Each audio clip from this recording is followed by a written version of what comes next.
Luigi Sturzo lo diceva da siciliano all'inizio del Novecento, diceva: noi siamo diversi, tutte le popolazioni delle aree italiche sono diverse, facciamo una gran bella unione per salvare quello che abbiamo in comune, che è la grande tradizione culturale, ma le borse che siano ben distinte. E invece naturalmente quello che volevano mettere insieme erano la borsa perché la borsa c'è chi la riempie e la borsa c'è chi la svuota, e adesso lo sappiamo tutti chi la borsa la riempie e chi la borsa la svuota, e lo sanno addirittura anche i nostri amici sindaci della Lega, anche se per 25 anni diciamo che non è stata proprio la propaganda continua ufficiale sul residuo fiscale.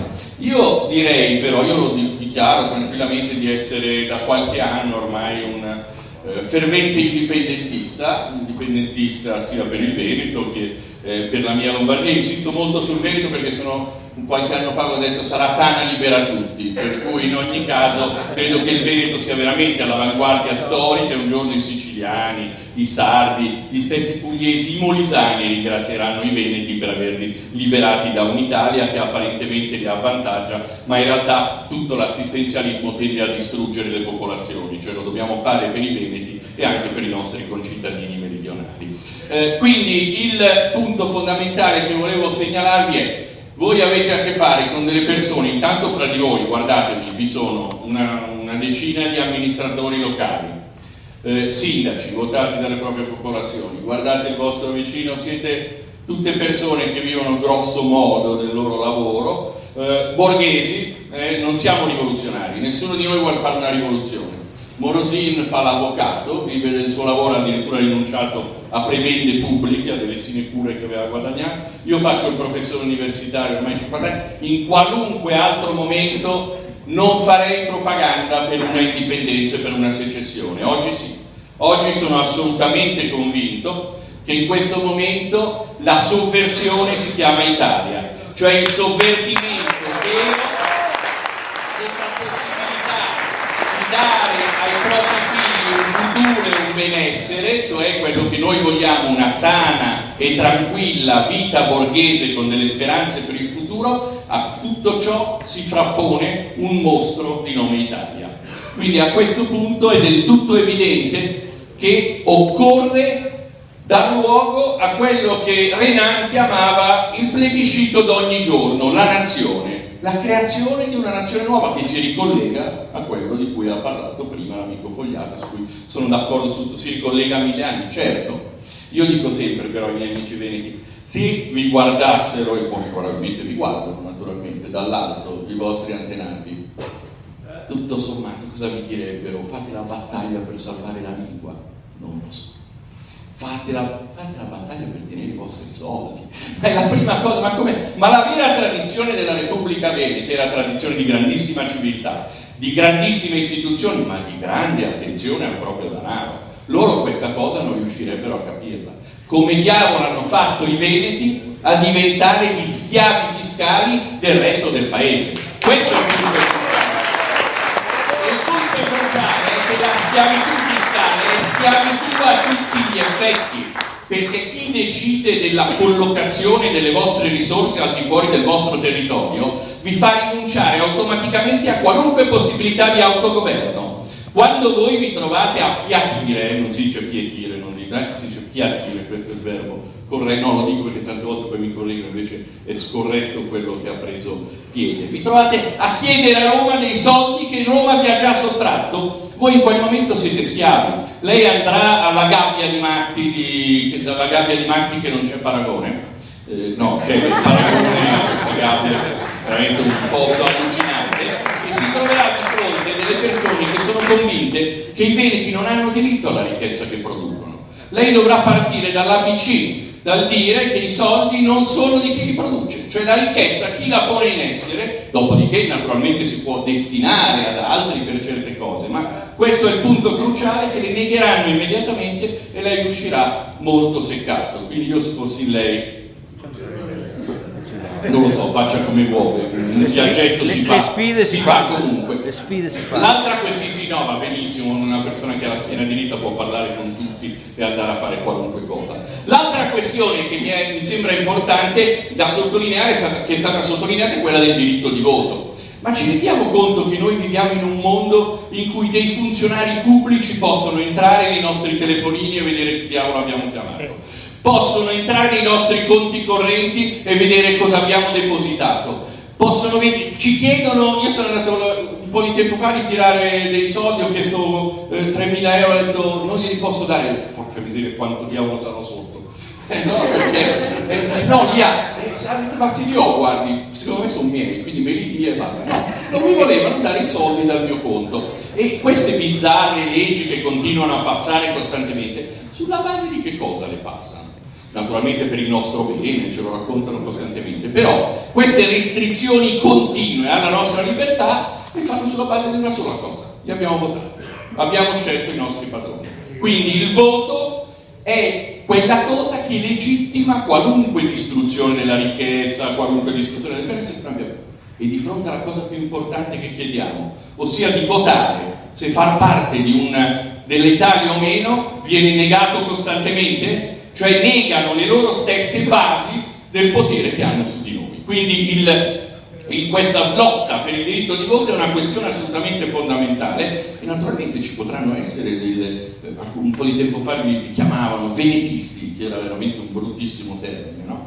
Gli italianisti sono quei cultori della lingua italiana, delle tradizioni venetisti. Potranno esserci delle persone che amano l'Italia, che vogliono che il Veneto rimanga in Italia, nessuno ne mette tu. Si voti, si vedrà qual è la situazione reale di questa cosa. Ma vi rendete conto che l'Italietta uscita dall'unificazione, quando ha annesso con una guerra persa, naturalmente, perché l'Italia tipicamente le perde, il Veneto, abbiano fatto i plebisciti? Sappiamo tutti come erano i plebisciti, è inutile che ce la siamo a raccontare, però anche quell'Italia ha voluto sanzionare con un voto falso quanto volete, però riconosceva l'importanza del voto. Questa Italia no.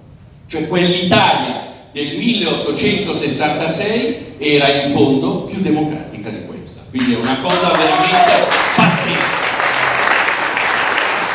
Renan diceva: la nazione è un plebiscito di ogni giorno. Di ogni giorno no, ma uno in 150 anni, porca miseria, fatecelo fare. Ve lo vogliamo fare. Quindi io volevo dire che la linea, mi sembra del tutto evidente che il candidato di Indipendenza Veneta non si appresti a diventare il presidente del Veneto, no? Quindi se è candidato alla presidenza del Veneto, se succede una bellissima cosa, tuttavia non vuole governare il Veneto, l'ha già detto, ne abbiamo parlato. Puoi governare? No, francamente non vuole governare. Cosa vuole fare sostanzialmente? Vuole il referendum per l'indipendenza del Veneto. E la linea politica mi sembra abbastanza chiara: garantire la possibilità di un governo del Veneto in cambio dell'unico voto rilevante nella storia di 1, 2, 3 generazioni. Quindi, sotto questo profilo, la cosa importante è schiena dritta, non deflettere in alcun modo, non lasciarsi lusingare anche da quello che non vorrei criticare, ma oggi sappiamo che certa forza politica a cui appartengono anche alcuni amministratori, anche in maniera critica, come hanno riconosciuto loro stessi, ha un po' abbandonato certe parole d'ordine, non da oggi e non da ieri. Più che altro rendiamoci anche conto che ha preso questa forza politica verso il 3 o 4%, si è reso conto che non poteva insistere su alcune cose andate, e ha cominciato a parlare, ha triplicato, quadruplicato probabilmente i consensi. È difficile che si metta. La cosa importante naturalmente è che se anche a livello nazionale questo movimento politico dovesse continuare a sostenere cose francamente bizzarre come abbandoniamo l'euro per salvare l'Italia, e no, noi vogliamo abbandonare l'Italia per salvare il Veneto, con o senza euro. Ma non si fa a capire. Quando il segretario dice questa storia, è chiaro che l'invenzione di un paese inesistente, quale la Padania, serviva per non cambiare nulla, però quando diceva cosa mi interessa della Padania, che comunque nell'immaginario collettivo dei leghisti era l'idea di un riassetto territoriale dello Stato, se le fabbriche chiudono, vuol dire che non ha capito che le fabbriche chiudono proprio perché siamo in uno Stato centralista che sta distruggendo la possibilità dei veneti e dei lombardi di avere un futuro. Quindi l'idea di abbandonare l'euro per salvare l'Italia può essere declinato a livello regionale invece in maniera totalmente diversa, perché è chiaro che le vecchie anime di questo partito potrebbero non essere completamente abbandonate. Io credo che veramente noi siamo di fronte a un fallimento epocale, un fallimento che dicevo che ci fa diventare, fa sì che un gruppo di borghesi, un professore cinquantenne come sono io, un avvocato come Morosini, eccetera, diventino autenticamente rivoluzionari, non rivoluzionari, perché se noi vogliamo vivere una vita con le semplici opportunità che hanno avuto i veneti per gli ultimi 30 anni, dobbiamo avere l'indipendenza. Cioè l'Italia è l'assoluta distruzione anche di ciò che è stato, non è la conservazione dell'esistente. Se fosse la conservazione dell'esistente, non vi dico che vi sarebbe da conservarlo, tuttavia avrebbe qualche ragione dalla sua. L'Italia è la distruzione assoluta dell'esistente a colpi del 5 o 6% di prodotto interno lordo l'anno. L'Italia ha perso il 25% della sua capacità produttiva, l'Italia poi è la Lombardia e il Veneto, dov'è la capacità produttiva, quindi hanno perso il 25% negli ultimi 5 anni, la Grecia è saltata al 140% di debito pubblico sul PIL, l'Italia è saltata a 119 con la prima grande crisi, sono arrivati i tecnici, ha fatto altri 300 miliardi di debito pubblico e a circa 135% di PIL. Alcuni dicono che salterà a 140, secondo altri prosegue a 150. Io ora vi faccio una sola fino a 150 e poi vi è il voto. Io vi faccio una sola domanda. Il rating internazionale della Germania è AAA sul debito pubblico. Fa un po' ridere, sì, anche quello fa ridere, quello della Germania, perché in realtà c'è dietro molto meno di quanto non si immagina. Vi è invece un altro paese a sud della Germania, che si chiama Italia, il cui debito pubblico è considerato autentica spazzatura. Il differenziale per finanziarsi dei due stati è di 0,9 punti percentuali. In un libero mercato nel mondo dovrebbe essere l'11 o il 12%, cioè l'Italia sarebbe costretta a dare il 12%. Secondo voi perché non accade? Perché l'episodio greco sta dimostrando che riesce un piccolo paese di 10 milioni di abitanti con un debito pubblico di soli 300 miliardi a mettere una pistola alla tempia nei confronti della Germania. Paga e taci, somaro tedesco, per te è pronta l'accusa di nazismo. E lì veramente un antico slogan, no, della Lega Lombarda all'inizio, paga e taci, somaro. Figura, e cos'è? Gli investitori internazionali dicono dietro l'Italia comunque la Germania non farà fallire l'Italia. Quando capiranno gli investitori internazionali un grande segreto, che i tedeschi non hanno alcuna intenzione di fare né i veneti né i lombardi dell'Europa, hanno capito perfettamente, salterà tutta questa costruzione e il debito pubblico italiano sarà finanziato al suo prezzo, tra il 10 e il 15%, e a quel punto salterà completamente il paese. Solo che alcuni daranno la colpa al Bilderberg, altri daranno la colpa alle scie chimiche, altri a svariati fumi dell'alcol, invece il punto fondamentale è esattamente lo Stato. Cioè lo Stato è fallito, siamo in un momento storico in cui vi è il fallimento dello Stato. Nato per creare l'ordine politico, lo Stato non fa altro che creare disordine, tassazione per circa ormai un equivalente del 57% di ciò che si produce ogni anno in Italia. Lo Stato è il socio occulto di ogni individuo, di ogni famiglia e di ogni impresa. Però quello che noi sappiamo per certo è che questo Stato non pesa per le regioni nella stessa maniera. Pensate che la spesa pubblica rispetto al prodotto interno lordo della Calabria è il 70%, 68-70%. Cosa vuol dire? Che i calabresi mangiano il 30%? Ovviamente no, vivono di sussidi pubblici e quella spesa pubblica è interamente finanziata dal Veneto. In Veneto e in Lombardia la spesa pubblica è tra il 35 e il 40% del prodotto interno lordo, esattamente come la Svizzera. Quindi la realtà è che di fronte al fisco non tutte le regioni sono uguali.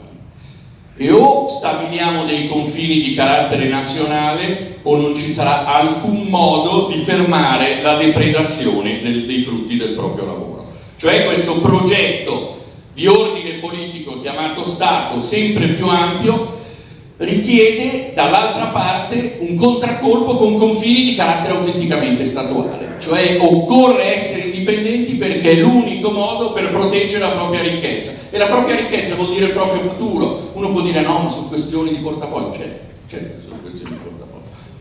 Provatevi a girare senza soldi per una delle nostre città e vedete cosa riuscite a combinare nel vostro tempo. Quello che vi raccontano costantemente è che lo Stato produce coesione sociale.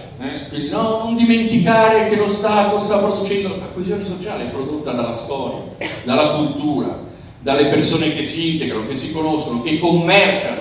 È per questo che Venezia è un grande esempio di civiltà, perché commerciava costantemente con tutti e viene utilizzato proprio da Montesquieu come l'esempio del dolce commercio che ingentilisce gli animi e ingentilisce tutte le popolazioni. Ma se voi andate ad esempio in un paesino di montagna, dove tipicamente non perché ce l'abbia con i montanari, ma dove magari trovate delle persone un po' scontrose di carattere ruvido, vi renderete conto che tutti coloro i quali vendono oppure hanno un bar, un negozio, sono un pochino più incivili degli altri. Perché? Perché il commercio è un fattore di civilizzazione. In Italia lo demonizza totalmente, salvo vivere sulla depredazione del commercio e della ricchezza altrui, naturalmente.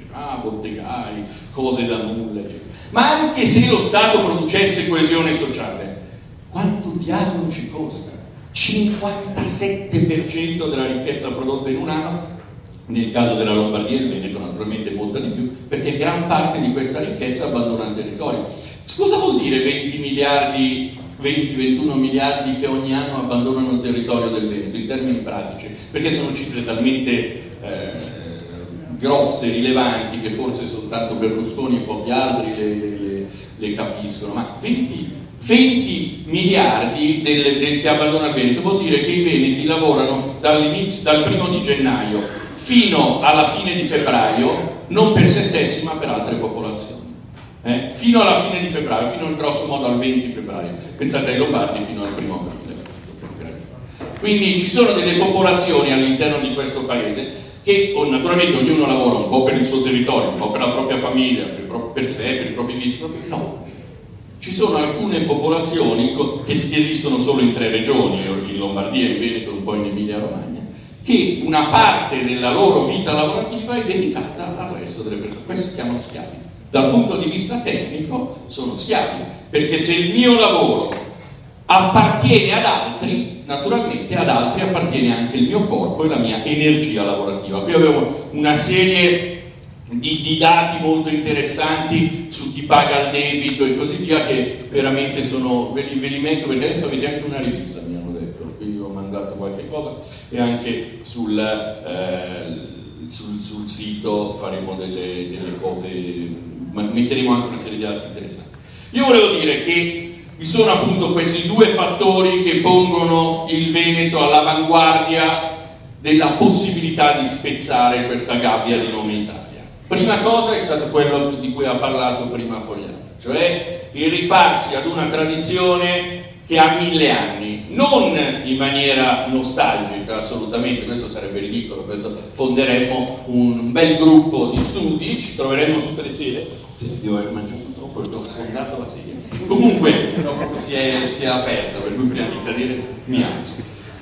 Fonderemo una bella società per discutere sul fatto, molto interessante anche la cosa che diceva, l'attitudine del Veneto alle decisioni pattizie negoziate da parte di gruppi di persone senza cedere a quella che è la vera istanza dello Stato moderno, creare una sala di comando unica e soprattutto, in particolare, un uomo al comando, perché alla fine la sala di comando, se dentro ci sono troppe persone, non va bene. Quindi l'idea che non esista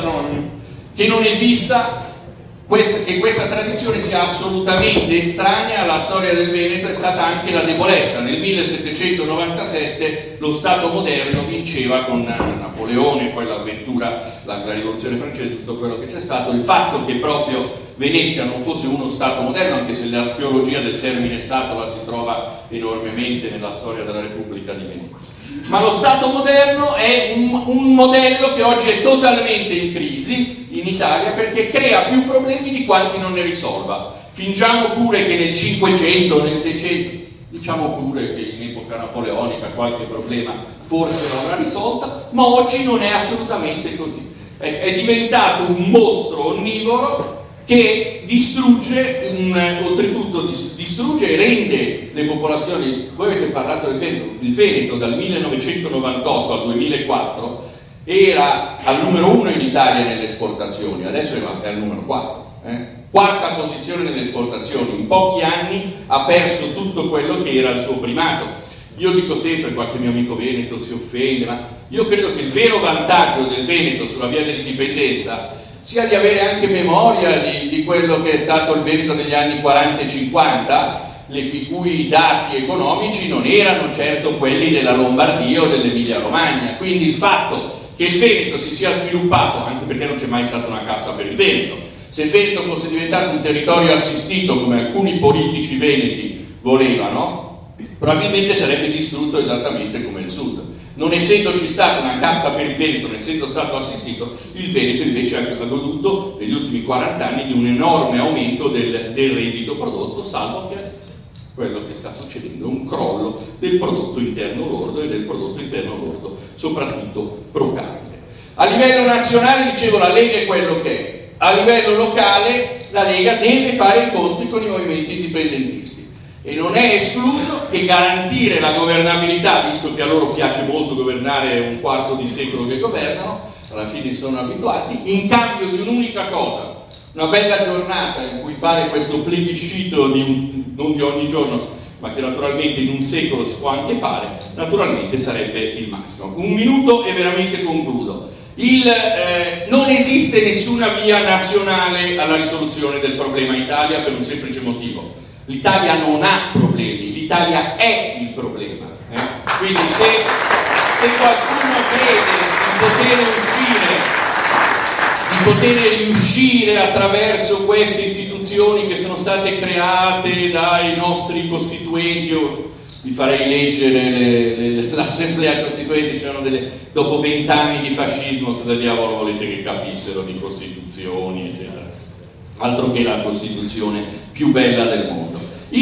Anche se naturalmente qualcuno volesse suicidarsi sulla tomba della Calabria, sull'Apocalisse del Mezzogiorno, non avrebbe alcun senso, perché non stiamo facendo un favore a nessuno. Anzi, in realtà i due lati del dramma dell'Apocalisse italiano, il debito pubblico e il Mezzogiorno, sono autoescludenti. Morosini dice: ripudieremo il debito pubblico, ne parleremo, non lo so. Ma uno dei due, solo su uno dei due ci si può focalizzare. Non si può mantenere il Mezzogiorno e il debito pubblico, mentre le uniche 3 regioni produttive sono naturalmente costrette in questo sistema a fare esattamente questo, mantenere sia il debito pubblico che il Mezzogiorno. Io credo che quello che stia cambiando, come ho detto l'anno scorso al nostro convegno, quello che sta cambiando enormemente e che apre una finestra di opportunità che non c'è mai stata prima è la paura dell'Italia. Cioè la gente comincia ad avere paura dell'Italia, paura dell'esistente, e una certa fiducia nell'autogoverno i veneti l'hanno sempre avuto, ma non hanno mai avuto. Io parlo degli amici del sud, dei siciliani, che dicono: ah sì, ma noi saremmo governati dalla mafia. Nessuno di noi pensa a questo. Nessuno di noi pensa che l'autogoverno dei veneti produrrà certo un po' di corruzione, ma saprete bene cosa farne, cosa magari mandarli un po' in galera, non so, un suggerimento.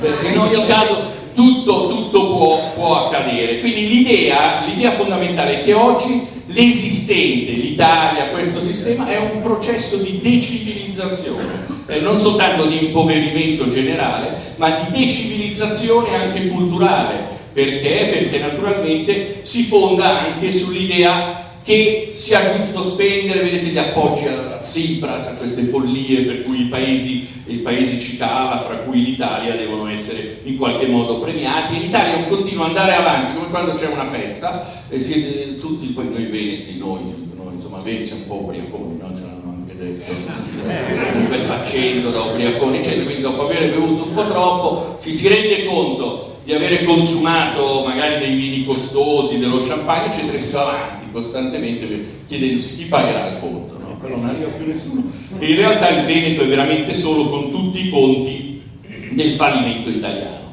Il Veneto è schiavo di altre zone del paese, soprattutto schiavo di Roma. Lo so che la Vittoria è schiava di Roma, ma in questo caso invece è il Veneto. Io concludo citando quella che era la capa della rivolta nel primo secolo d.C. dei Britanni contro i Romani, e diceva: paghiamo un tributo annuo per i nostri stessi corpi, sarebbe stato meglio essere venduti ai padroni una volta per tutte piuttosto che possedere dei vuoti titoli di libertà per poi doverci riscattare ogni anno. Guardate che è nata così la servitù della gleba. A un certo punto non riuscivano più a riscattarsi ogni anno, e hanno venduto i loro corpi. Ora io non lo vorrei fare, francamente, non vorrei veramente finire così, però a questo punto secondo me è molto chiaro: o riscattiamo una volta per tutte i nostri territori e quindi la nostra libertà, o dovremo riscattare i nostri corpi ogni anno, e questo esercizio sta diventando sempre più costoso.